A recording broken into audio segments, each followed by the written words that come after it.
Hello and welcome to the oracle reading for that Leo new moon that happened on the 12th of February 2025.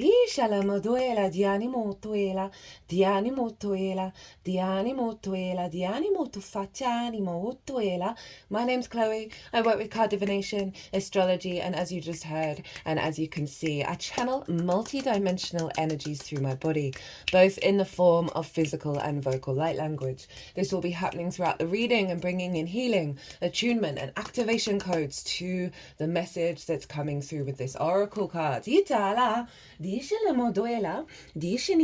pull these cards before I do any transit. So even though I'm recording this after the event, this energy has been coming through both in the collective readings and the all 12 signs, leaving them on the table so that frequency can come through. And I hadn't read any of these cards, and my memory can often dump. Even if I've read a certain card a couple of times, my memory can just sort of let go of it. I used to always forget. I had favorite books and I'd always forget the ending, and it made the journey a lot more fun when you're redoing it.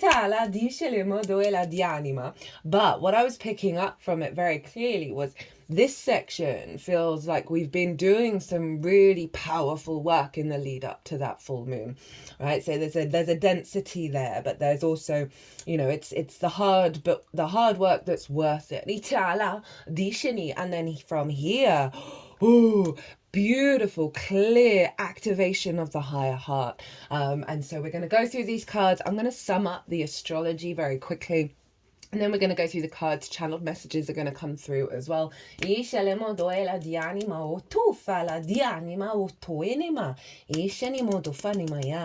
that full moon was pretty wild because all 4 of the fixed signs were being activated. There was a grand fixed cross, right? So you've got, we had the sun and the moon. Mercury in Ceres was conjunct the sun. So downloads, higher mind thinking around abundance, right?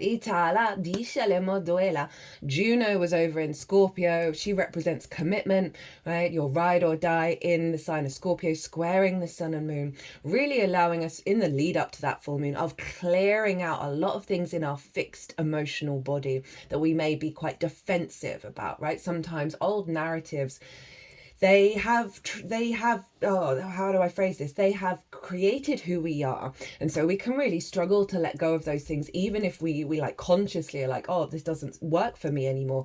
There's a part of us that's fixed, that's like had that energy around for so long that we can struggle to let go. And Juno was making a big releases, letting go of the death grip, around certain things. And then with the full moon, activating a real deeper connection to our commitment, to being able to have this great resource, this power of our emotional body, to be able to see the truth in the darkness of things, where before we may have been lost in old paradigms.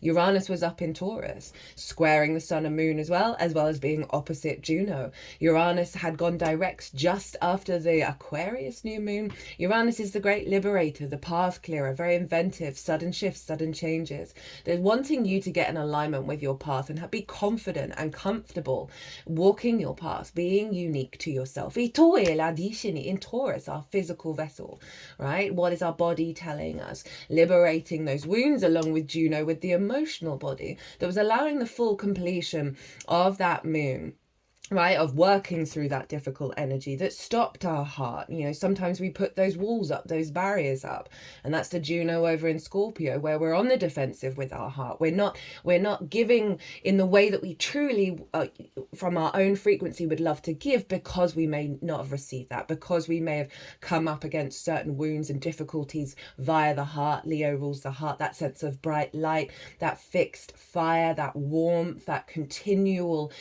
generator within us. This felt like it was pulling down so many structures in the lead up to the full moon that have blocked that higher heart activation. And now with that liberation energy of that feeling more confident and comfortable in your physical vessel, in how you look at the 3D world and find joy in it. Juno in the emotional body really committing you to the next 6 months of activating this higher heart, and not, you know, Mars rules Scorpio, right? So there's this element of conflict, being on the defensive, right? Of always prepping looking for the drama. And I feel that this moon, this full moon, with this grand fixed energy, right? There's all these fixed signs shifting and changing to then commit to something that is going to last for your incarnation. Now, we've got this imprinted up until the Leo new moon, and with a grand fixed cross, it can feel like you're being pulled in lots of different directions. And what I've been saying in the All 12 Sign series is the trick with any grand cross, whether it's mutable, cardinal, or fixed, when you're feeling overwhelmed, pulled in lots of different directions, it can freeze us. We can procrastinate. We can just our nervous system can be overstimulated. The trick with it is to get into the eye of the storm, get into the center. So if you're feeling pulled in lots of different directions over the next 6 months, calm your energy, calm your nervous system, whether it's breath work, meditation, visualization, whatever it is that works for you, to really just get into the present moment with the intention of asking those 4 signs, which one should I focus on now that's in my highest alignment? And the more you put in that practice, the more you're then intuitively in your flow state of working with all the 4 energies, that then turns it into a generator, right? A powerhouse. Once fixed energy gets going, it keeps on going, right? So there's this desire for us to maintain this higher heart activation. In the collective reading, my energy was so like, woohoo! It was big vibes, big vibes, and very transformative. I've been getting a ton of synchronicities. It's almost constant every day, all the time. Around we create our own reality. Right. I'm going to be going more into this when I do the overview of 2025 and 2026 astrology, because the work that we do this year, we're in a year 9, right? A completion energy. It's the year of the wood snake, right? So we're shedding our skin. The work we do this year in terms of soul retrieval, and by that I mean the inner work of stripping back the conditioning and retrieving parts of our soul and integrating them. So we're in alignment with our soul, which is you, just without the conditioning. The work we do this year is going to have a huge payoff, right? And I know you're like, oh, but it's relentless, it's all the time, I need a rest. Obviously, rest yourself with that awareness that within that deep rest space, you are coming into a place of sovereignty and softness that's allowing you to trust in your experience, right? Rest is as much as part of the process as the active, intentional soul retrieval. So that awareness of everything that you're doing, you could just have that as sort of a conscious knowing in the morning. Everything I'm doing is part of this process of activation, and so that will really facilitate the next journey that I can't wait to do the 2025 overall, because the power of it is wild. Some of these aspects I don't think we've ever had in our lifetimes, well, certainly not in our lifetimes. I meant lifetime of the human species. As we know it. So that grand fixed cross, very powerful. It was ruled by Saturn, because the sun rules the moon. So sun rules Leo, so was therefore ruling the moon. But the sun was in Aquarius, and Aquarius is traditionally ruled by Saturn, which is what I work with. And Saturn was over in Pisces. So it's bringing in that sense of solidity of the magical reality. And I'm linking back to the fact that I'm getting lots of synchronicities in every different direction around, 1, the I am, and 2, we create our own reality. And we need to do that from our heart. That's the trick. And so it's not surprising it's all been very loud at the moment with Saturn, of making that faith, that belief in source, the ever unconditional love, the great mysticism of it all, making that real, making us trust in it, making us trust in that foundation, so our heart can be elevated, so we're letting go of the wounds of the past. Right, let's get in to the oracle reading.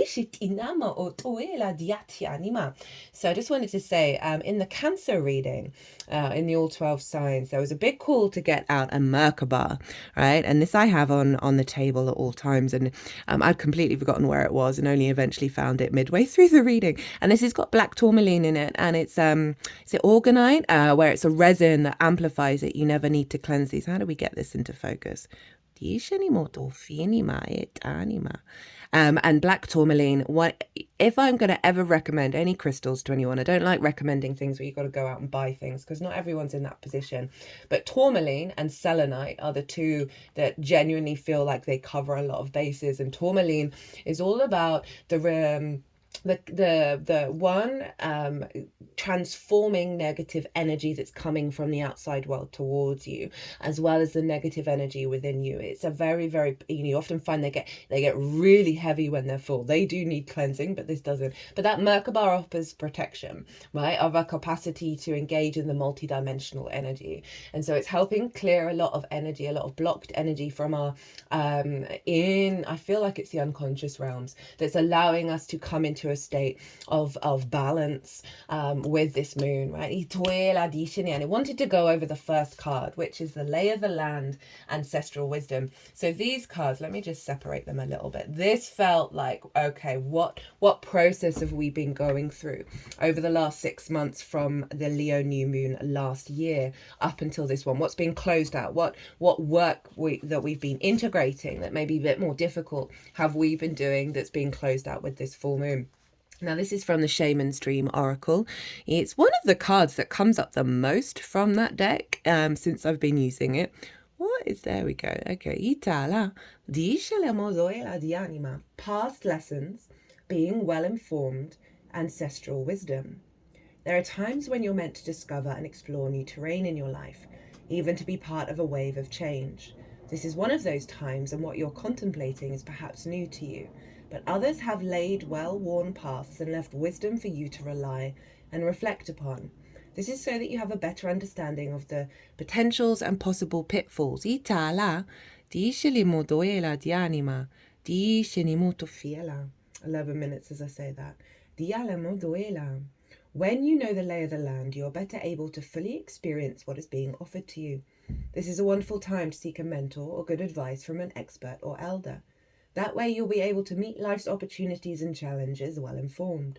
Knowing you have a map, now you can be curious about what else is here.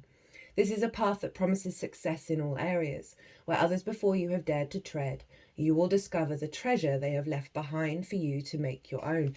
Now, in terms of the ancestral wisdom, right, and coming into a greater state of knowledge, both of the wounds from the ancestors, you think of that Juno energy in Scorpio, which is Scorpio's linked into the death card, as well as the wisdom of those experiences, right, and also the fact that this feels like a very grounding energy that's letting our heart know, at least the part of our heart that is very connected to the denser matrices of this 3D realm, right?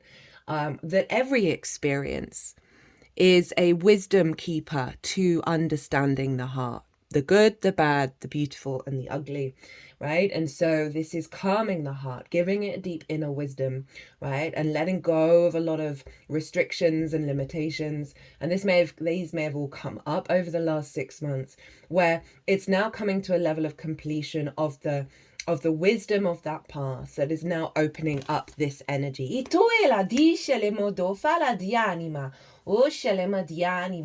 Now, I'm using a new deck that I actually gave to someone at Christmas, and they gave it to me because of the resonance that I had with it.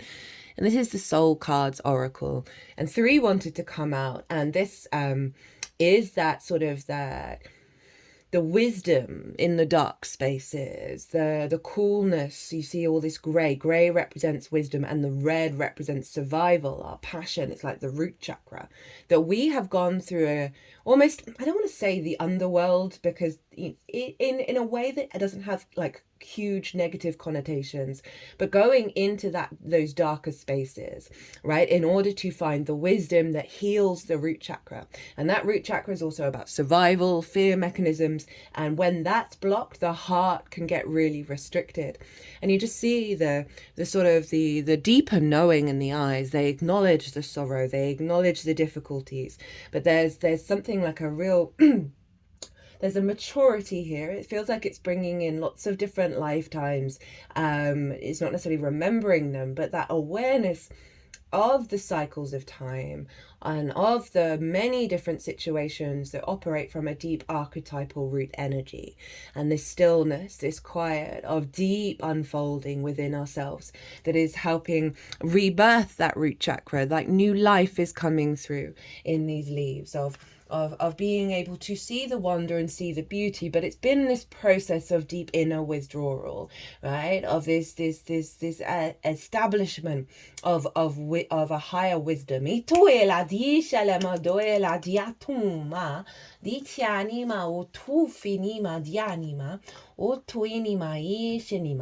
is putting the tourmaline Merkaba between these two cards. So it's going to be bringing in even more wisdom and a cleansing of the negative energy in a way that does us a disservice. But I do feel like that negative energy has helped us get deeper within ourselves and really establish this courage of the heart. And then we have from Rainbow Brainskull. And this card, whenever it comes out, I have such a strong resonance with the profound nature of what it tells us, given the highly the drive for productivity, right? The drive for now. And it says extremely slow long-term growth, and you see this is a tree, and obviously we've got multicolored beautiful leaves showing up. That through working the survival mechanism, obviously there's a lot of red here as well, we're now activating the rainbow ray, but it's taken time, but it's been worth it. Are you cultivating fleeting happiness or deeply rooted eternal bliss? No one has ever regretted making the long-term play.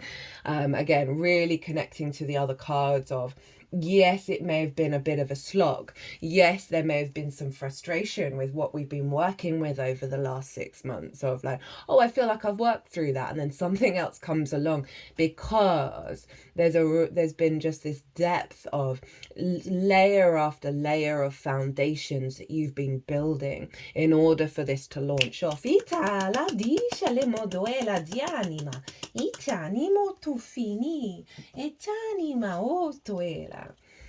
We have don't make assumptions, be yourself around others. Now this is I keep wanting to say the word profound. This is the thing that I think we all struggle with the most, okay? Like the different masks that we wear, whether they're conscious or unconscious, when we're around others or different groups, and we can be very at peace with ourselves with certain people, but then when we get in a group situation or a work situation, we then pull back. Like, how much do you want to reveal? And again, this goes back to the heart. This goes back to the strength of the heart and the wounds that it's faced around being yourself, that maybe in past situations that would cause conflict, that would cause grief.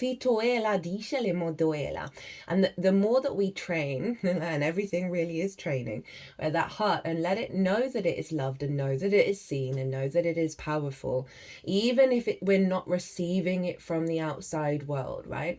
There is a real authenticity to Leo, right? It is the sun. It's ruled by the sun, that sense of I am what I am, and I'm going to burn really brightly. And so often that Leo energy can hide its light or exaggerate its light because it doesn't feel seen. And the trick with Leo is to see yourself and not externalize that energy outwards. So that confidence of being in vulnerable situations where you may have had those masks up, and this showing up is saying you've been going through stages of becoming more and more yourself, and therefore more and more yourself externally, because you're no longer reliant on the outside world to give the love to your heart. This is the slow awakening that your heart has all the love in the universe. It is just that. It's never diminished. But the denser frequency we've incarnated into is that scarcity, right? It is that competition, it's that fear space that the heart, we then put up consciously through the mind, these walls around us. The biggest assumption that humans make is that everyone sees life the way we do. We assume that others think the way we think, feel the way we feel, judge the way we judge, and abuse the way we abuse. We are afraid to be ourselves around others because we think others will judge us, victimize us, abuse us, and blame us as we do ourselves. So a deep process around letting go of judgment, letting go of that internalized anxiety about how you're seen, how you're valued, how you're loved. Yalla. And that is powerful within itself. And that is still, there's still going to be the unfolding of that, right? This is a full moon that's bringing in all of this activation that we're then working with over the next 6 months of activating that higher heart, having laid the strong foundations here to be able to do so.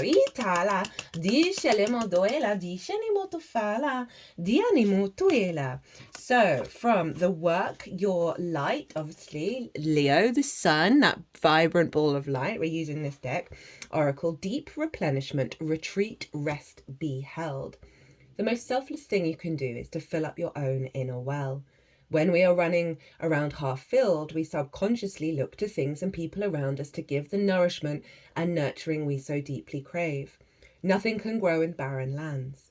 You are no good to anyone if you're running on empty. The feminine is bountiful, fertile, and rich. Tend to your own well and watch the amount you have to tend to your own well and watch as the amount you have to give multiplies. If your inner well isn't full, you will find yourself craving things from the outside world to fill it. Oh, this is just repeating everything that just came through. I love it when that happens. This is our body's instinctive way of reaching for the grounding and nurturing that we're not allowing ourselves. What nourishes you? What refuels your body? What is nectar for your soul?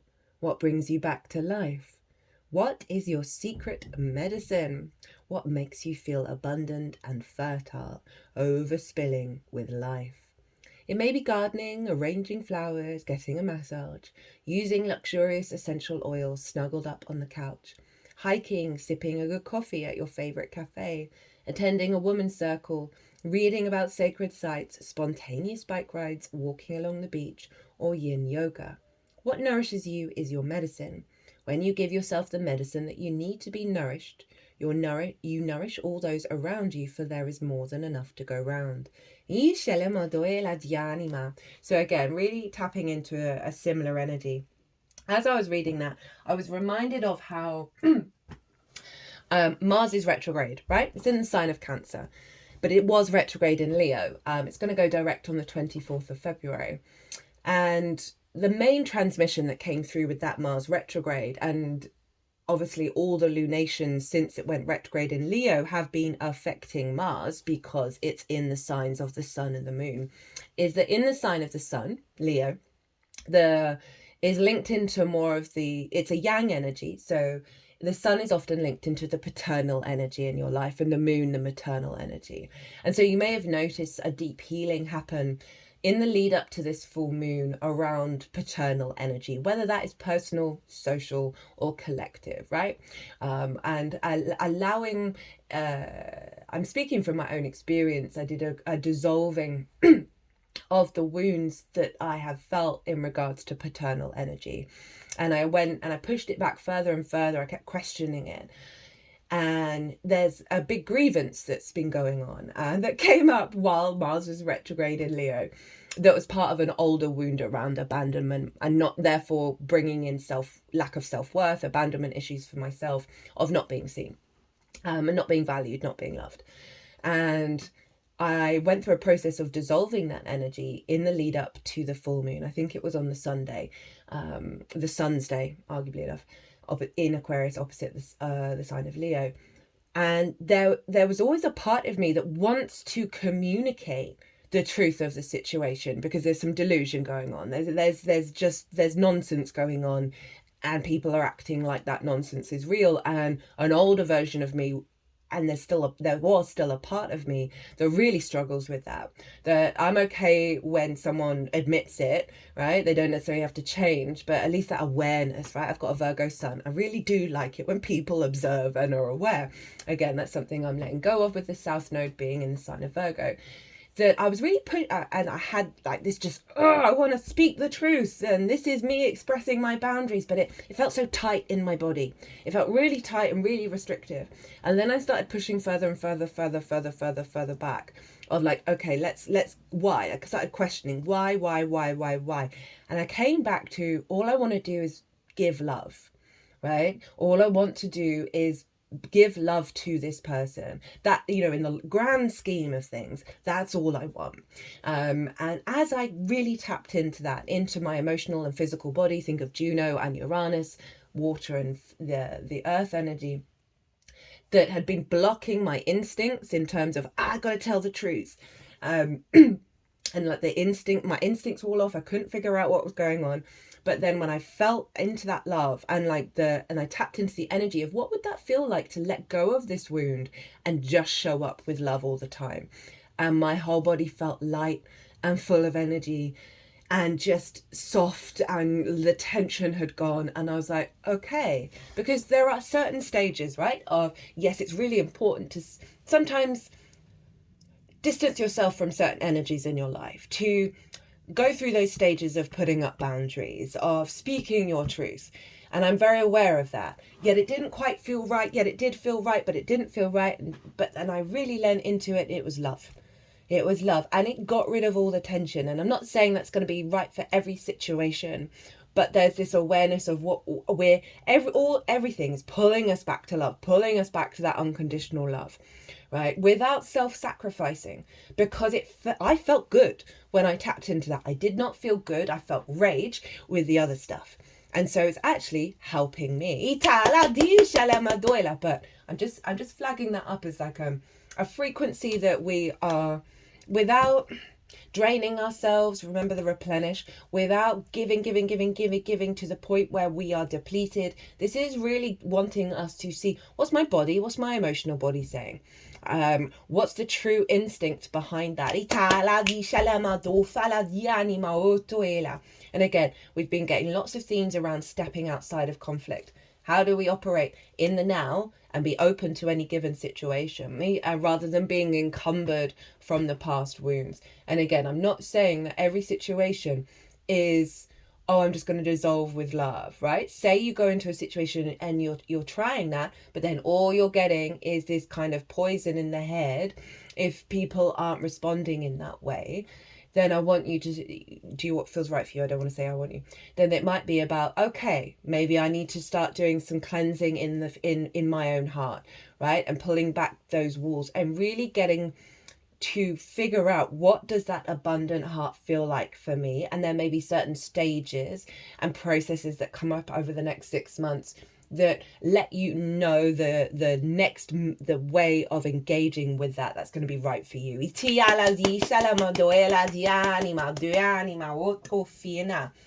the last card for this section, we have Resolution. And this is from the Lemurian Star Child Oracle. Old timelines collapsing, insights, higher self-embodiment, expression. Spirit coming more fully into matter, soul awareness dissolving into higher self's awareness and embodiment. I am wrapped in love in heaven on earth. Dear one, you have drawn this card to reassure you about pushing the veils aside. Hello, Saturn and Pisces. It's time to end this crazy game that you've been playing. This game of fitting in and surviving. You are taken care of in all ways. What you see with your eyes is not always a complete truth. It would be a more complete truth. So I just need to pause because otherwise I might forget.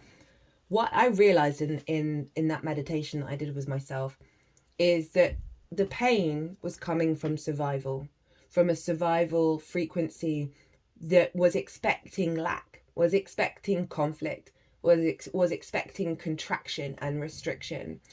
And that love energy opens all the fields. It is this outward expanding energy rather than contracting. So you can apply that rather than it being about paternal energy.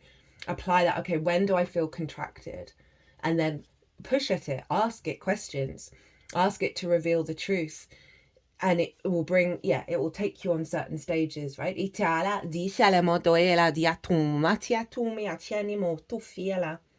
And when we're in that contracting, we don't trust. And everything in the astrology right now is all about trust. All about trust in the magical reality. Go check out the Pisces North Node, Virgo South Node transit series if you've not seen it. Oh God, I love doing that transit. That energy is wild. profound and completely dissolving my whole reality in the best possible way. What you see with your eyes is not always a complete truth. It would be more complete truth if you would see all the angels and archangels that are guiding you. It would be more complete if the love and care of your cosmic family would be visible to you. It will be complete when you see that your earthly existence is only a wave within an ocean of love and bliss. There's Pisces. Upon this clear sight, this love and care, everything is instantly resolved. External circumstances lose their power over you. They don't have the same significance because they don't define you. Again, that's going back. Like, I don't need my father to, I don't need him to do anything anymore. Like, it honestly feels like I've let go that death grip, right? Juno moving through Scorpio. I've let go of something that had defined my entire existence from very, very early on. And the lightness of being, it's still integrating, don't get me wrong, but let everything be resolved now beyond the opinions of the mind. As the creator of your life, you can let it be so. This is touching base on everything that's been just said, or the whole thing. This is your infinite power. When there is no second thought, there is no problem. Right, remember the sun, Leo rules the heart. The sun rules Leo. You have a sun in your heart. That heart is never going to run out of love. Oh,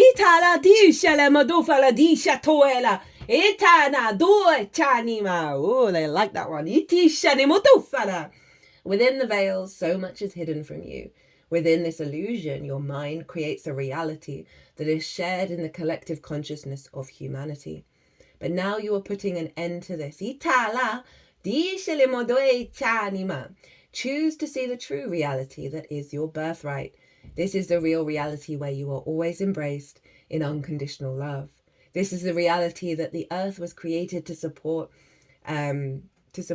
by the Syrian emissaries. There we go. They are encouraging you to see beyond the illusion. They are guiding you into your true nature. There is nothing that you need to understand or define to be welcomed into truth and love. You don't need a philosophy. You don't need to be in a state of consciousness or realization. The door of heaven on earth are open to anyone. There are no conditions. That's the one thing we really struggle with, right? With source, with that love, or whatever you want to call it. It does seem to be that the universe is made up of love, right? And that love, there are no barriers, there are no walls. You are perfect within and with yourself. And again, it's going back to that productivity, right? That survival, that clawing at doing and being, and have you done a good job? Are you a good person? It's not that don't like that word. It's not that those aren't things that give us life and help us evolve, but it's the shame around those, it's the insecurities around those, and that comes from so much. We all have, the mentor comes after the orphan card, and the orphan, we have a collective abandonment issue because of this disconnection from the greater consciousness, and that consciousness is just like, we love you anyway. This is the point of it. Like, don't worry. You can lie outside on the ground all day long and not do anything, and you are still worthy of everything. Close your eyes now and see yourself walk through these doors of bliss, the doors to heaven on earth. See how your whole body illuminates and realizes that this is not a fantasy. It is your divine birthright. The doors of heaven are open to me, and everything is instantly resolved. I let it be so. Itala, di shinimo doela, di shinimo tofina, enama doela, itana, itinima, di shinimo doela, di anima do shanama di tit o shanama, ina, inimo doela di shat. Dum, Dumishanima. Hut, hut, hut, hut, hut, hut. I was gifted this absolutely stunning wand at Christmas. It's got a smoky quartz sphere at one end, and smoky quartz is very good at releasing negative energy and transforming it and bringing in wisdom. And then we have a clear quartz, more of the yang side compared to the yin of the circle, of activating Itala di Shelimo, or they just put it straight into the heart. Itala di animo toela, into the third eye of the owl, the great wisdom keeper. Itialemo doela di anima ana. Shenimo to finima. Eat. Diala moyana madiatum. Diatum. Diachianimo tuela. Okay, it's wanting to go right at the center of the heart of ascension. Right, so let's move on to this bit, right? And beautiful, really beautiful download here. So the second of 3 soul cards. And this feels, I mean, we could have it this way, we could be all the which ways, is that deep communication with source. We've got the blue and we've got the red again that soothes our root system, bringing back our power and our clarity, right, of observing the reality. We've got brown, which is very grounding, very earth energy, very stable. And you see the serenity on this figure's face. You know, this other figure there that you could see all the struggles in those eyes and the wisdom with it. Right, and now there is a calm coming in and messages from source, this sweet connection from source, that we're feeling more grounded, we're feeling more serene in the way that we're moving through the world. We're perceiving our reality via source at a higher level. Itala dice le moela di anima doela dice ne motoela di anima dova la dice ni me. Okay, they're wanting this one first. So we have love, compassion, and look, the heart of ascension is pretty straightforward message, really. In this beautiful image, we see hands reaching towards each other through a heart. The green field surrounding them is the color of the 4th or heart chakra. It's when we feel love in our heart center that we not only naturally emit the healing energy of compassion, but we also attract love and compassion. While I was reading it was making me think of, like, my Virgo sun is very observant and can be very self-critical, as well as observing the inconsistencies with others, right? It's something I've been very aware of my whole life. I'm doing a lot of work to let go of that. But sometimes that it's so used to having that little wormhole going on, little worm brain going on, that I've been really instilling a practice of letting go of that and going about my day, particularly when it's linked into somebody else, right? Of letting go of that pain of, oh, that didn't go well, or I don't feel seen, or all of those things. Also of the ego orientated, of externalizing self out into the outside world and being influenced by the outside world. And almost every time, not every time, but almost every time, I genuinely let go of that and come back into the now and back into what I'm doing with my life. Those people or situations, without me being in conflict in my head and then letting go of that and operating from a place of love, or whatever it was that my brain was going on about and criticizing, they would then do the things of the opposite of that, or reveal a sense of self-awareness.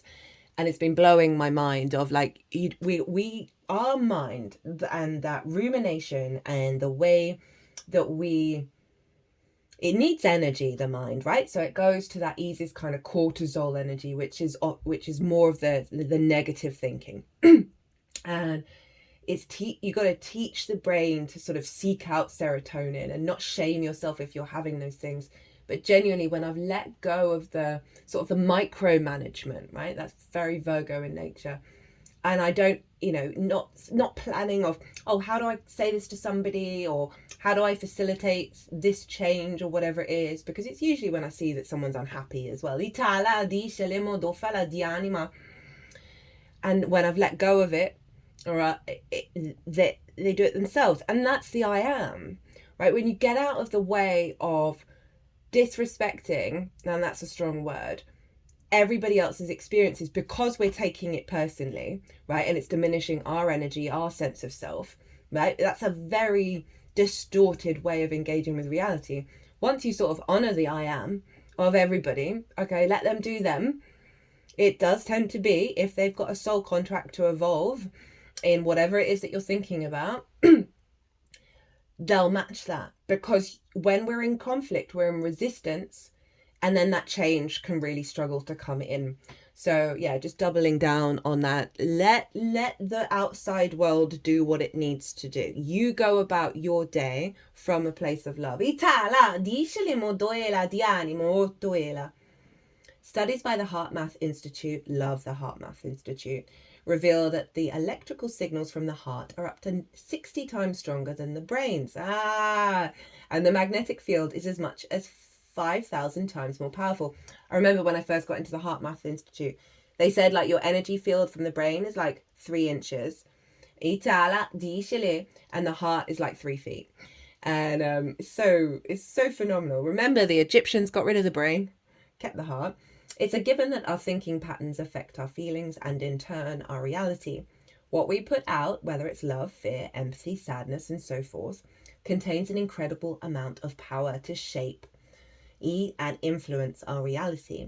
When the focus of our attention and intention is love and compassion, we recognize no separation between self and other. All wounds stem from the illusion of separation from source and all of creation. That's what I said. We've all got a collective abandonment issue. And when we feel wounded, we can often lash out or find the wounds in others because it grounds us. It makes us feel safe on a deep unconscious level. The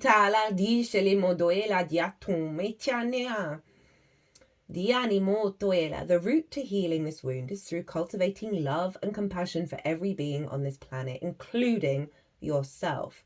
Not a bland statement of unquestioned acceptance, but a heartfelt sense of profound relatedness to whatever you perceive as apart from yourself. I'm going to read that again. Not a bland standard of unquestioned acceptance, but a heartfelt sense of profound relatedness to whatever you perceive as apart from yourself, right? So that deep heart love, that probably means you're not going to have those questionings and criticisms and all those things, but it's not going to be attached to you in the same way, because that unconditional love is radiating, right? So it doesn't necessarily mean you've got to go running around with a group of people who are constantly diminishing you.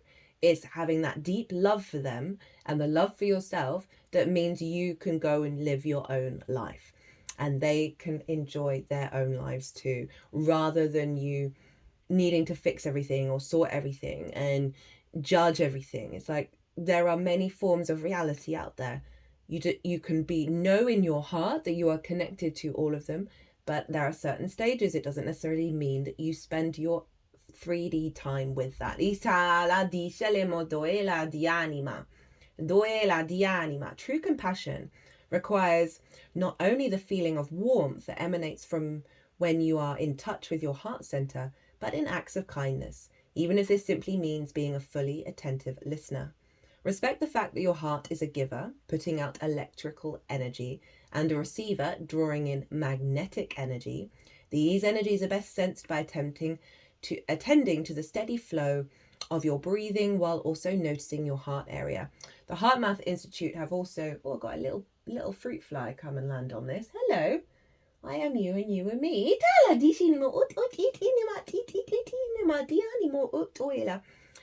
The HeartMath Institute figured out that the heartbeat of the world matches a 5 count in breath, 5 count out breath. So that can be a really great practice to get back into the heart space and that interconnectedness of the earth, right? That we are in this great ecosystem on this planet and in the whole cosmos. And we are inherently connecting to all things. Itala dice le moduela. Righteousness, fear, anger, and judgment are some common ways to block your natural desire to love. Everything I've just been talking about. Forgiveness is not only letting go of judgment, but also seeing through the illusion that you and all that is are separate. Look about you and inside you, and do your best to love whatever you see. Itala. Oh, they're doing some healing on that heart. 44 minutes. Ita, stability, groundedness in the heart, building from it. Itana.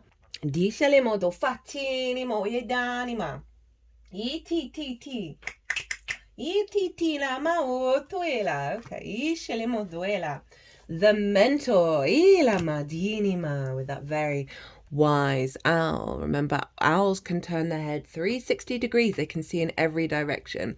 This feels very Aquarius in its nature, right? That zoomed out higher perspective that is allowing us to let go of those wounds, allowing us to let be and love the self in a way that is balanced, is wise, is harmonious. You can forgive but not condone, right? That was a phrase that really helped me in my journey of coming back to love. And there'll be certain stages of then letting go of that condoning energy, right? And that's pretty powerful. That's pretty hardcore. I don't think I'm quite there with everything. So yeah, maybe sort of after the event, but not necessarily in the immediate response. Like you may notice certain instinct in responses come up over the next 6 months that are letting you know of the pain and the block that is coming through and being released. And not to judge yourself on those. Go do that 5 second in, 5 second out breath work, and then see what your heart is really telling you. Because even though we've got resolution, we've got this timeline collapsing, it doesn't mean that the old patterns aren't going to show up over the next 6 months. They will, because we are then able to really look at them with love in a way that is incredibly profound. Again, that word, that is then going to be teaching us so much and opening that heart up at a higher level, more and more and more and more and more. So don't worry if you find yourself going back into those spaces that feel like restricting around the heart. The teacher, the sage, the guru. It is said that the cosmic knowledge pours down onto the world like a great illuminated waterfall. This can be an overwhelming force. The true teacher, though, is said to be able to hold this flow of wisdom at bay while the student sips from a focused stream. The mentor archetype has a gift for reading the room, for sensing the exact ingredient that will stimulate growth within the student, whether pleasant or painful. The mentor may appear aloof or available, harsh or tender, humorous or rigid. Their gift is to know what serves the soul. Ultimately, the mentor is in service of the greater cosmic good and aids in the elevation of consciousness. Anytime the mentor forgets this humble link and mistakes themselves for the source of enlightenment, the archetype falls into shadow. When light, focused, clear, bright, remains a student. So kind of letting, I was saying like there's you're going to have experiences. It's going to vary for all of you, but be the student. Be aware of what the universe is offering you for you to find that deeper wisdom.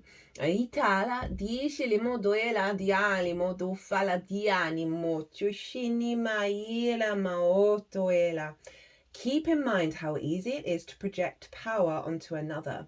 The expression feet of clay and cult of personality exist for a reason. Now, this is tapping into a download that I got for the Pisces new moon of externalization. And I really like that this is coming through in terms of our capacity over the next 6 months to do the deep work of reducing, externalizing so many things that is allowing us to step into peace and wisdom in any given moment. When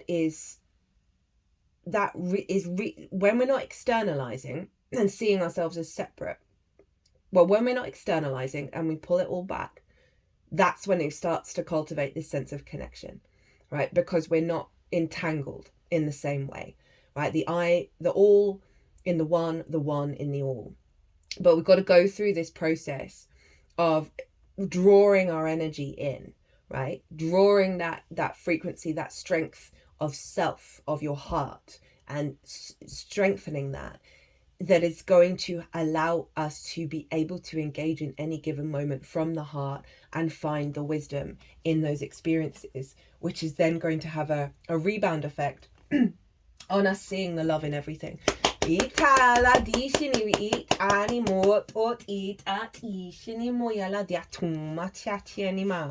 Okay, from the Sacred Geometry Oracle, using this because of the sun being in Aquarius along with Mercury and Ceres.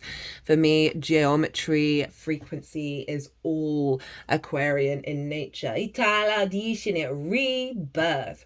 Certain times and occurrences within each life transform that life forever.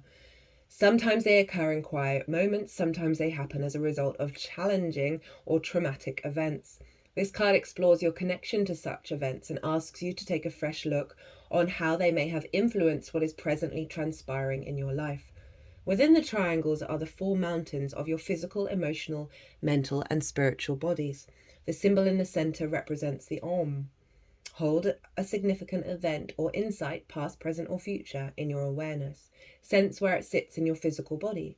What does it feel like in your emotional body?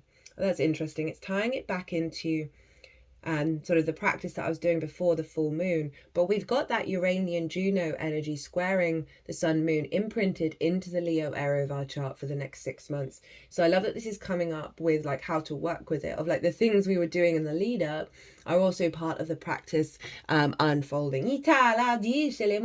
What information does it bring to you mentally? How does it affect your spiritual knowing? Oh wow, that really just sums up. Oh, that's quite cool. I've never seen this card before. I've never got this card.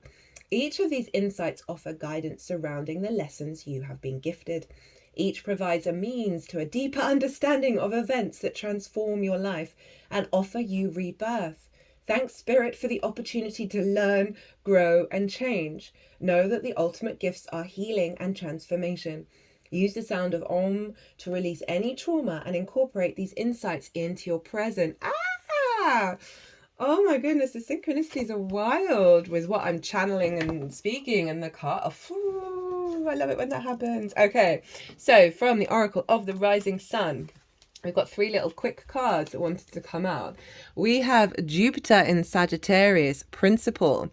And you see the bird there with the messages. And that's a Pope's hat, right? And we're going through a portal to receive the wisdom and the messages, to understand our wisdom. We are the vessel of source. We've got the sun and the moon showing up as well. And Mercury is often linked into birds as the messengers. And Jupiter rules Pisces, where Saturn was. So Jupiter was influencing this moon as well over in Gemini. So this is the downloads that we're getting via Jupiter over the next cycle. And it is bringing in a level of wisdom, and then that Mercury conjunct the sun of like really that zoomed out perspective, that collective energy of Aquarius, of understanding the true nature of our vessel and our wisdom, right? With the Pope and the mentor showing up, right? We then have rebellion, Mars in Aquarius, right? Also that Uranian energy of liberation. Of rebelling against the old ways. The sort of the, these I believe they are either Babylonian or Sumerian type beards, of traditions that don't serve us anymore. And you can apply that to, what I was saying of like, there's parts of who we think we are that we've had for so long and have defined who we are, defined our pain, defined our struggle and all of that we can really struggle to let go of. And this Mars energy is just like, nope, not anymore. Leading us to a level of security within ourselves. Like those walls are now no longer blocking the heart. They are strengthening the heart. They are not letting those old paradigms come in. We're rebelling. Yeah, and interesting that Mars retrograde got Mars in Aquarius, of our capacity to take action that takes us beyond tradition, right? Aquarius and Capricorn are both ruled by Saturn. Capricorn's more the past, the old traditions, and Uranus is looking forwards. So there's our actions are taking us, even though we're in the present, are taking us into new paradigms rather than the old structures. Itala Dishina. Now we've got Saturn in Scorpio, inheritance. Now this card has shown up consistently, I think, in all 3 of the readings that I've done over on Quantum Vibe Tarot. Link is in the description box. I'm on camera. It's more transmissions and activation codes. And this card, I think, has shown up for at least 2. I think all 3 of them, of this very fixed inheritance. Again, we've got a castle and us at the center of the labyrinth. We're no longer lost in the dark anymore, right? And Saturn is about maturity, is about honoring cause and effect, understanding what has led to those blocks, what has led to those things. And now we're safe. We're not safe. We've made it through the labyrinth. We're now at the center of it. We're back to ourselves. We're back to our frequency. And it's activating a higher frequency around the inheritance of our soul, right? That love energy. They just open the heart space. And it's fixed, right? Both Aquarius and Scorpio are fixed.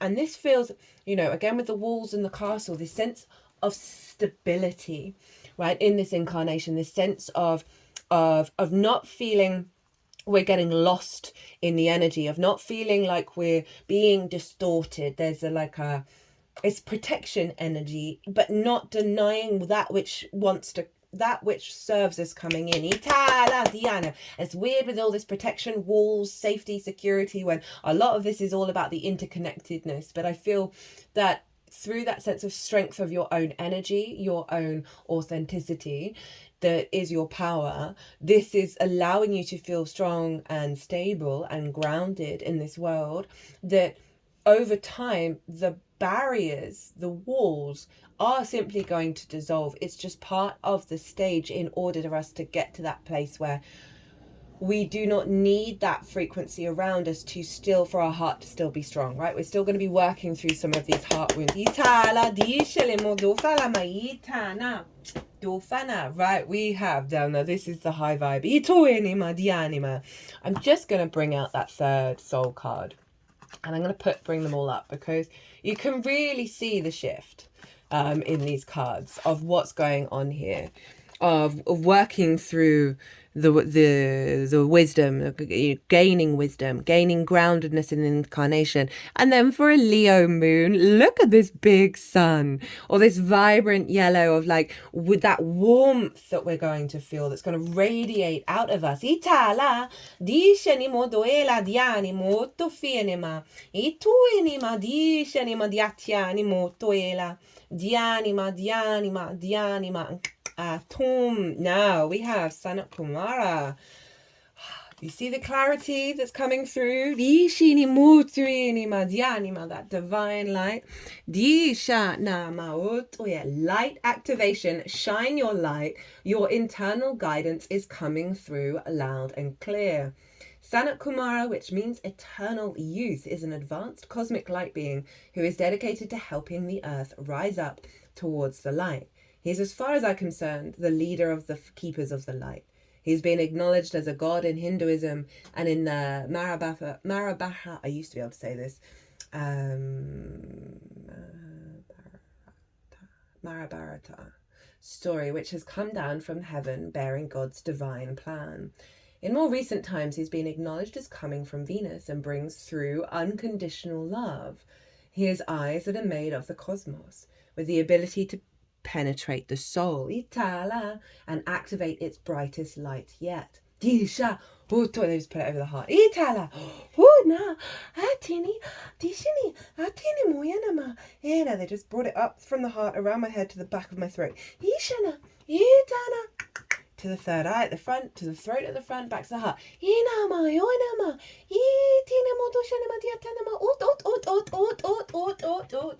Now the ear, because they bring those messages in.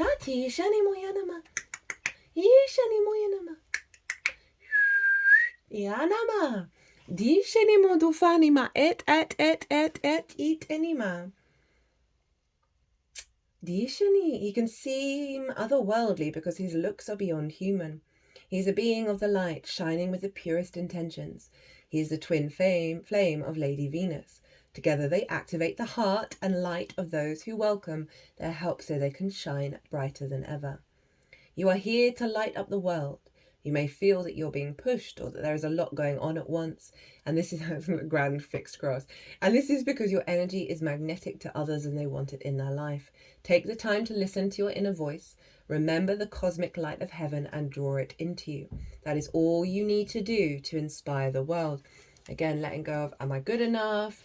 Am I loved? All of that. It's like, no, all you need to do, is remember the cosmic light of heaven. Dialima, and bring it into your vessel. And you could just sit there in the Buddha formation and not see anyone for weeks, but your frequency will be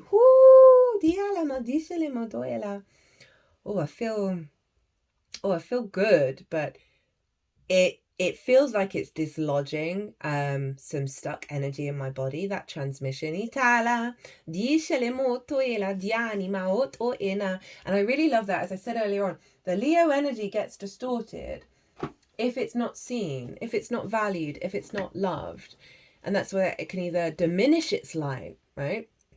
Say you're big and vibrant and then the people in the room feel small because of it. And so you're like, oh no, I don't want everyone to feel small. I'm going to pull back my Leoness.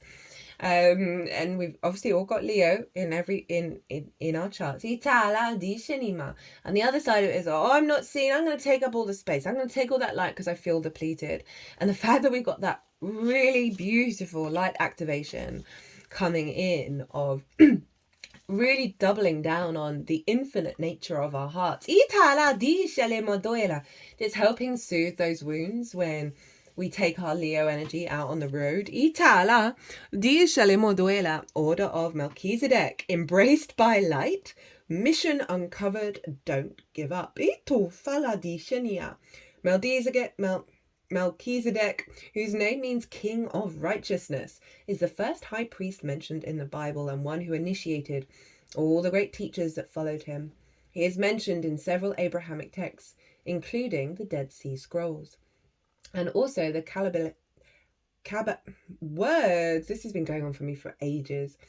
I think it might be Mercury's not going to go retrograde for ages, but I've noticed there are certain words I am just really struggling with, and simple words as well.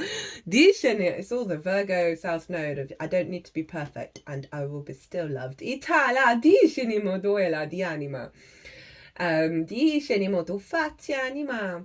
Kabbalist Zohar. He is an ancient gatekeeper of the light who is dedicated to helping all those walking the spiritual path to take initiatory steps to align with the light. The best way to describe this great being is as a wizard. When you invoke him, you will feel the presence of a loving and angelic grandfather who wants to guide you to your greatness. The order of Melchizedek is a divine order of the very high frequency light beings, angels and masters, who are working together in an angelic force dedicated to lighting up and outshining all darkness and bringing a greater balance of masculine and feminine energies to the earth. Its members include Jesus Christ, Archangel Michael, Akia Faith, and Mother Mary. You have learned so much and are now recognizing all the great lessons your experiences and challenges have brought you. Oh my God, the repetition of it all. The Order of Melchizedek is coming to you today to encourage you to continue on this pathway and to not give up. Even in moments of darkness and fear, there is the opportunity for you to share your light. If you're feeling overwhelmed, it's imperative for you to know you are not alone. Light is with you and within you. And by invoking spiritual support, you'll be able to muster up the strength, courage and focus you need to surmount whatever challenges you face. Look at all of this light, guys. And then we have Heart of Ascension. Can't make it up.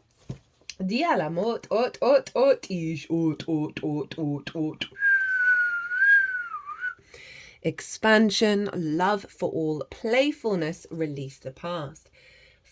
freedom, joy, resolving childhood trauma. Mother Earth gently shows me that I can relax now in the heart of ascension, that the gravity of the old paradigm can no longer affect me in any way. Just let me just see how long this one is. The ascension heart within the earth calls each of us to see beyond limitations, including pain and heartbreak. She activates the ascension organs in the body of each individual, allowing us to release the old paradigm. Are there people you are not at peace with, or situations that you worry about or cling to? Inner earth beings guide you to the heart of ascension within the earth so that you can review these situations in the light of a beautiful violet and rose gold flame. You might feel constrictions in your chest or your solar plexus in this process, which inner earth healers help you to release. They activate the pineal gland and the thymus, which emit ascension codes throughout your body. The inner earth beings, guides from the Telos Light City of Light, invite you to step into the flame of ascension in the heart of Mother Earth. Would you like to release fear from the heart, to let go of paradigm attachments? They ask. Some might feel hesitant to let go of the drama, or they see it as an essential ingredient of love. Your guides from Telos show you their potential of unconditional love, which you are invited to embody now. The ascension flame burns up ego and karma to bring you back to your natural state. You were bound to karma within the matrix of the old paradigm, but the heart ascension, you can see that it was always an illusion because you are no longer limited to the physical dimension. As you fully step into the ascension flame, you are completely transformed in the light. You remember who you are within this heart, which allows for great healing. Your guides send loving light that helps to heal the inner child, which allows your heart to open further. Many ascended ones and archangels visit you within this flame. Allow Archangel Michael, Saint Germain has been a bit of a stalker energy at the moment, Metatron, and many others to touch your heart and nurture your soul. You are invited to integrate the heart of ascension by sharing your truth freely. Allow many others to receive this energy because many are ready to ascend. Each time you share, your confidence in shining your light grows manyfold, which allows you to be unaffected by the magnetism of the old paradigm. Know that you are a multidimensional being and you are still receiving these beautiful energies as you walk on the surface of Earth. Within the Earth, the heart of Essential is always open and ready to receive you, whatever you are going through in your life. Your guides from Telos now invite you to integrate the heart of Lemuria. You receive a beautiful light, turquoise light, in your ascension organs, which activates your Lemurian energies further. They are re-arising for the new earth to bring much beauty and light. By sharing your joy freely, you will meet many others who are also ascending. Allow your guides to bring them into your life so that you can share and multiply your joy. That triggered a real big thought. They just put that over my phone, bringing in like the collective energy there. Do I want to talk about this now? Now I might do it for the Pisces new moon. But it's about the drama. I'll bring it in now. I'll do it for the Pisces new moon as well. That I've seesawed for most of my life, from high lows to high highs, and the thrill of it all, right? You get those big energies, those big emotions, those big hormones kick in. And there's always that kind of rejection of convention, rejection of the consistency, right? That we're seeking out novelty, new things, wanting to be different, wanting different experiences.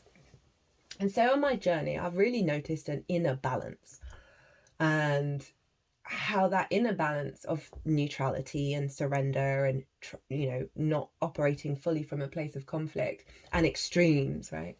That I did a deep reflection on, well, my whole life I've kind of thought that this leads to, not mediocrity, but something similar to that that's not as harsh, of the boring, the humdrum, the mundane of it all. They're just ticking on without having those big shifts and big extremes. And what I've noticed is that with this sort of middle path energy, with this just showing up right? Just showing up without expectations or assumptions, not falling into extremes. That the energy that it's cultivating within me, more life force, more time to do all the things that I want to do, and I'm now getting a stronger resonance, even stronger than before, of the poetry of source, right? Everything is poetry in motion, of the synchronicities that are becoming more and more detailed and interconnected. And it brings me life. It brings me that joy, or that extreme energy. It's not extreme, but that kind of thrill that old situations would, that I thought, well, if I'm just, plodding along, humdrum, not reaching for those extremes, my life would be boring.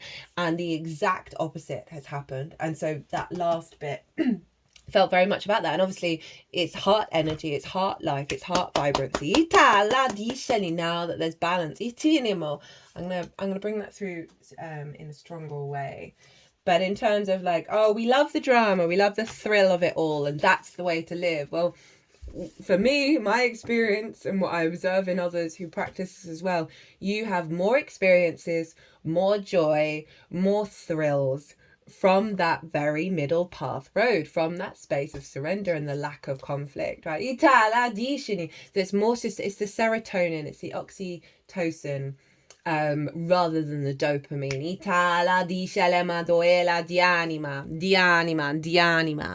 Now we have power place. Oh, it was 1:10. I can't see the seconds as I finished out that one. Mystic places, wonders of the world. For a few moments, try to give yourself permission to be still. Try to let your mind clear and just focus on your breathing for a moment. Maybe put your hand on your heart. Maybe it's both hands. Breathe in and breathe out. Hold on to each breath in and out. Each breath for a count of 4 until you feel grounded. Our nervous systems are typically on high alert because life and all the notifications certainly don't help. Breathing helps our body know it's safe. We can put our feet on the ground to connect with the element of earth. We're aligning ourselves with the vibration and grounding power that earth brings. While we're here, we're going to entertain that maybe these pyramids all over the globe could be arrows pointing to the sky.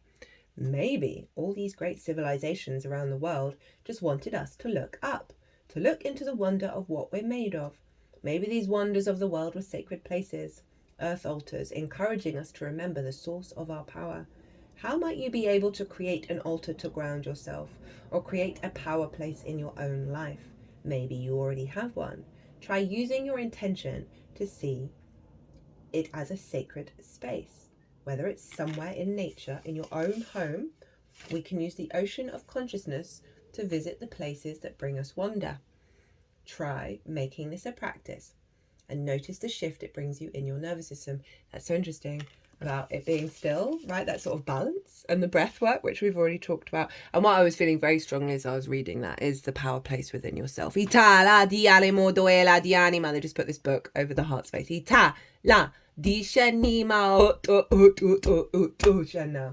Just hitting my heart. They do love doing that.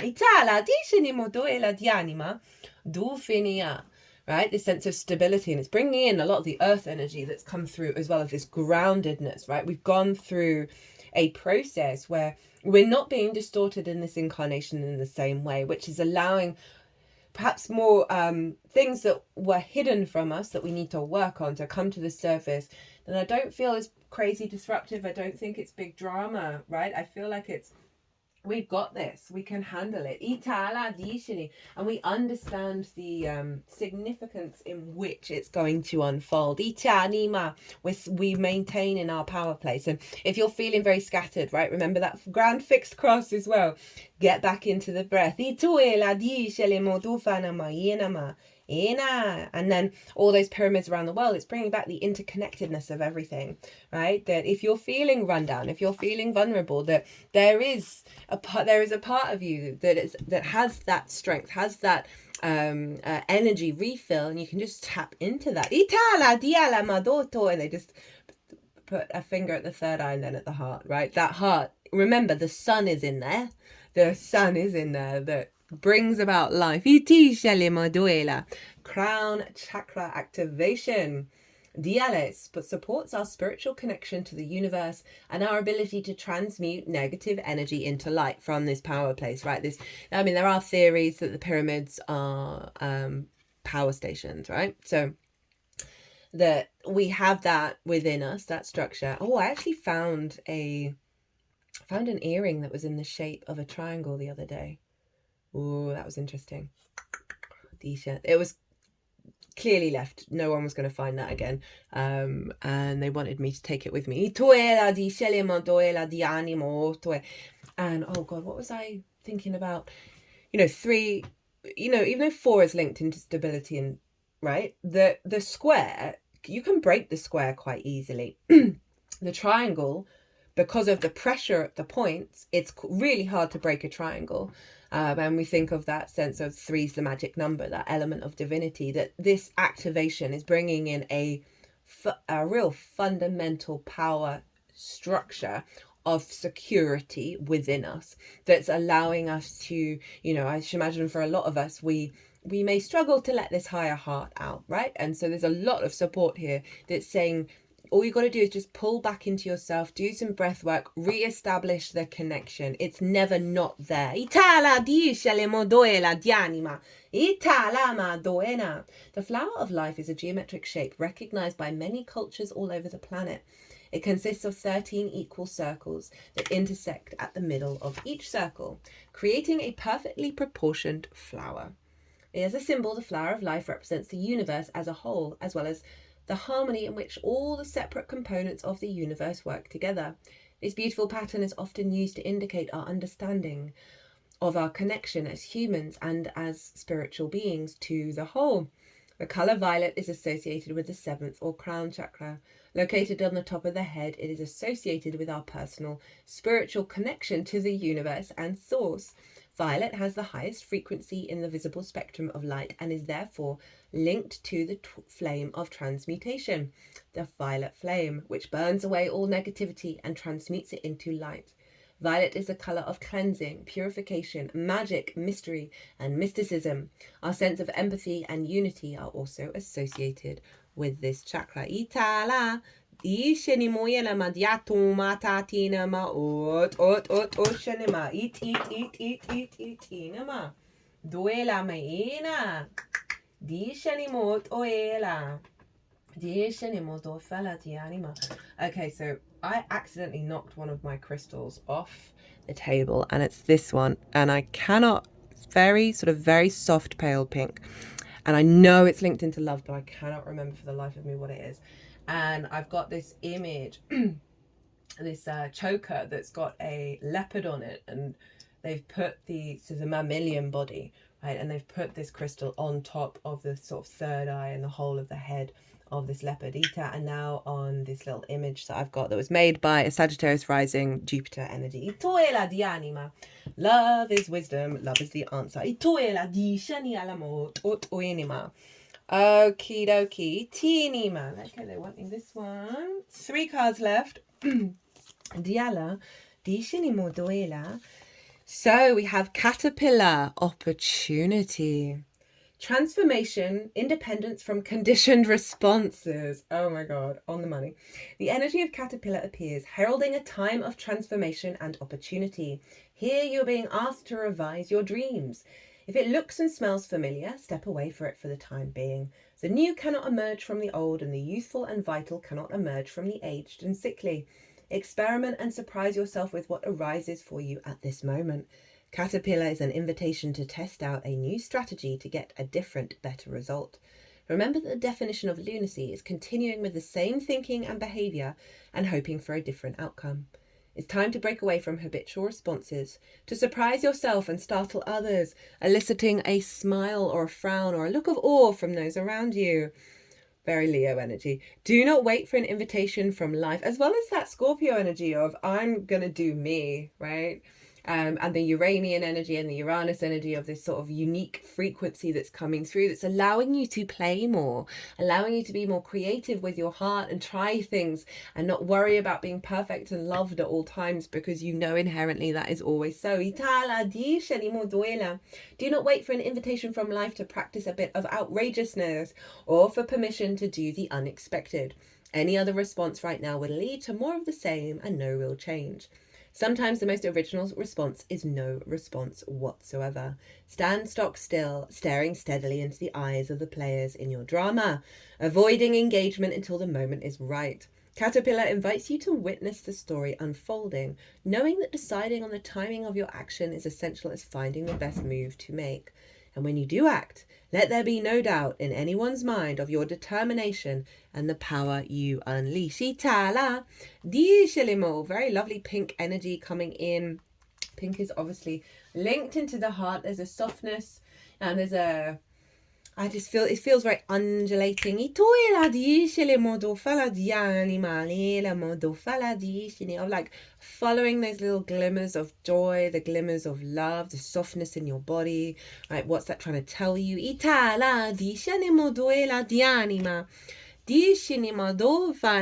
I've always enjoyed enjoying things. Did you already forget how much fun actual fun is? There are so many cool objects, so many fun activities, so many interesting sounds, so many everythings.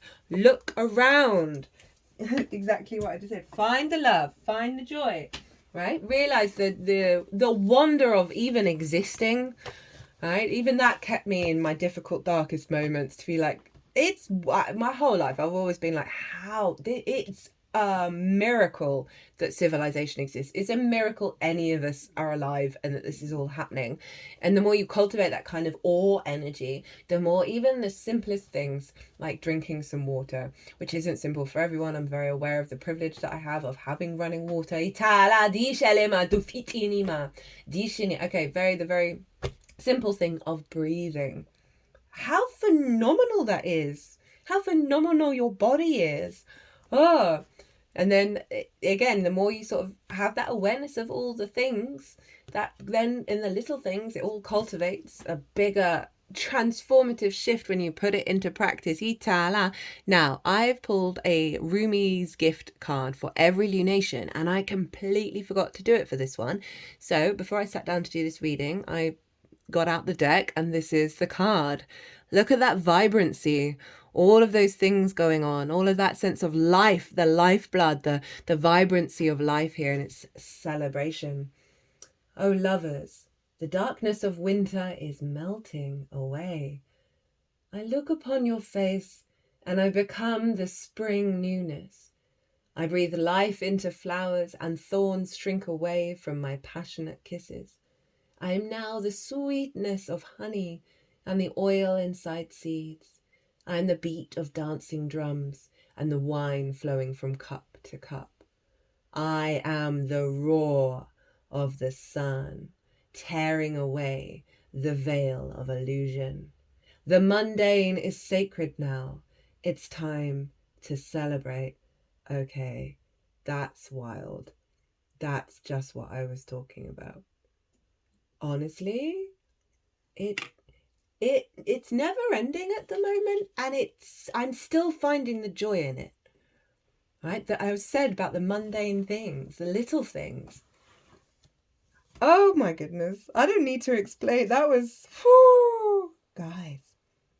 Okay. I'm going to read what Ari Hanava has said about this. If we look with the eyes of love, we see that day doesn't defeat night and spring doesn't destroy winter. These opposites not only welcome one another, but are utterly dependent on each other. How could they manifest in full glory without their counterpart? These cycles of seeming oppositions are here, so life can gift us a myriad of expressions and flavors. This itself then becomes a cause for celebration. That's encompassed all of that. Oh, my tiny little brain is imploding with joy. This is genuinely... Oh, okay, guys. I think I'm gonna leave it. No, I wanted to do something with the wand. I feel that level of excitement that you don't quite want to let it rip yet, right? Because I really want to jump up and down with glee. I feel like a little kid that knows the good things happening tomorrow, but they can feel it now. Itala, itala. And right, so for some of you who may be like, okay, I can't find joy anywhere in my life, cultivate that joy. You may think, okay, you may need to create a vision of the future, of that joy, and then bring it into the present.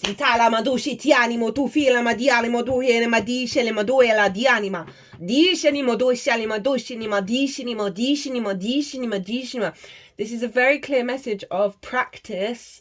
Practice enjoying the things that this wonderful existence, despite the tragedy, everything going on in the world, despite difficulties in your own life, the power of this crown chakra, like high vibe clarity of light activation. I say that as someone, I've been doing that from a while, and it is transforming my reality. Transforming. Itala dice le moduela di animo, doela di anima. But rather than that little kid that's like projecting it like, oh, it'll be exciting tomorrow, I'm just telling that small child, go play with something, go bring that energy into the present moment, right? Say it is something, okay, I need to think about a future thing that's going to happen to feel joy in my life. Right now, while you're feeling that joy, having cultivated it from the future, then go put it into something into the now. Itala dialemo do fatini mot ot it ialama ot shinima. Ita tatinimo, ita tatinima, atuela dianima, etoela dianima, etoela dianima, et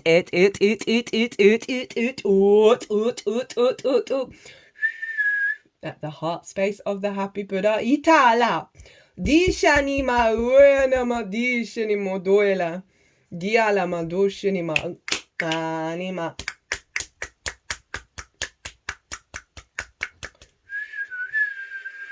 Diana. Dishalimo dofanima ot nama Diana. Here's the selenite.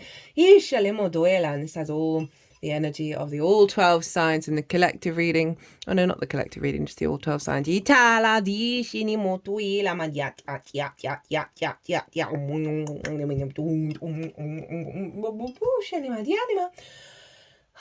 they just put it at the heart space. Ina.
Dishalama duela dishanialama. Ishalama duela dianima. Dishanama ot ishanima. Dialama duela dishanima. Utofianama itanima. Dianima. I didn't used to ever be able to sing by myself. And arguably it's not the most perfect voice in the world. I could sing in a choir, but my voice, my throat chakra was so distorted. I've been doing a lot of practices around free singing and seeing what comes through. And it is making me realize I should probably quit smoking. I know that they can heal all of that damage. And there was stuff about the truce. I can't remember which card. For those of you who might have troubling thoughts, repetitive thoughts, difficult thoughts that are blocking that heart, there may be something around either free drawing, free writing, free singing, free walking, where you're not trying to control it, that I feel like is going to help, because my third eye now feels like it's dissolving and opening at the same time after that transmission just came through. And also I've just put myself in quite a vulnerable position of singing on camera, but my old version of self wouldn't have done that. I've been pushing myself into more vulnerable spaces, and all of these themes seem very collective energy that helps support everyone. It's like it allows the light to come out without you consciously imprinting on it.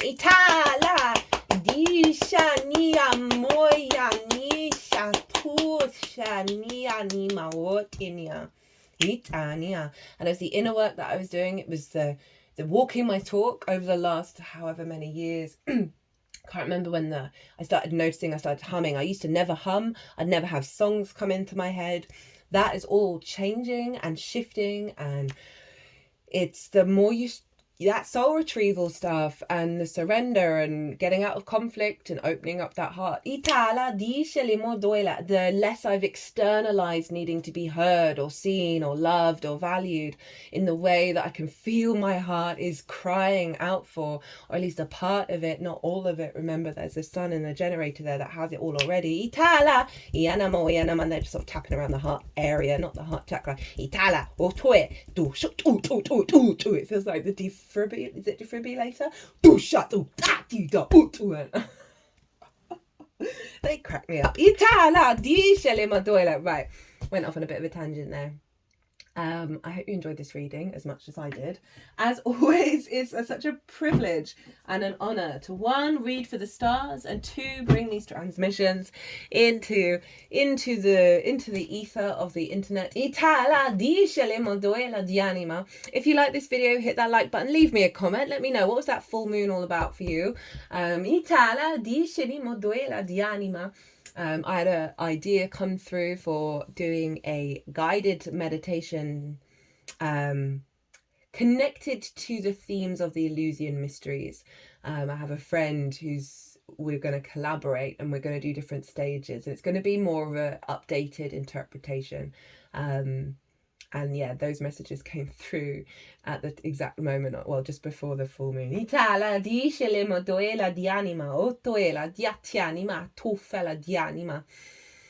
Right, my loves. Whew. I feel drained, but in a really good way. I feel very sated in my energy. It's making me want to go and just do something nice and chill and relaxed for myself. And we forget to do that. And when we do that, we then feel bad that we're not being productive, and that's not the name of the game. Well, my loves, 131. Be good to yourselves, be good to those around you, safe travels, and be well until we meet again.